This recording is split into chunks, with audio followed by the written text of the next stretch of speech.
डोंबिवलीमध्ये श्रीकांत शिंदे यांना भाजपनं धक्का दिलेला आहे। दिवंगत वामन म्हात्रे यांच्या मुलाचा आणि सुनेनं भाजपमध्ये आता प्रवेश झालाय।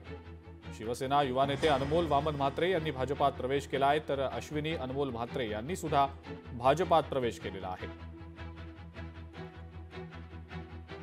अनमोल आणि त्याच्या बरोबरच्या असणाऱ्या या सर्व सहकाऱ्यांनी आज भारतीय जनता पार्टीवरती विश्वास ठेवून आज भाजपामध्ये प्रवेश केला। मी त्यांचं आणि त्यांच्या बरोबरच्या सर्व सहकाऱ्यांचं मनपूर्वक धन्यवाद देतो। त्या विश्वासाने आपण सर्वजण कल्याण डोंबिवली महानगरपालिकेच्या एकंदरीत त्या विषयासाठी आपण सर्वजण एकत्र आलो आहोत। मी आपल्या सर्वांना खात्रीने सांगतो की आम्ही सर्वजण मिळून तो विश्वास जनतेसाठी पूर्ण करू। लोकशाही मराठी ऐका, पहा, जागरूक रहा।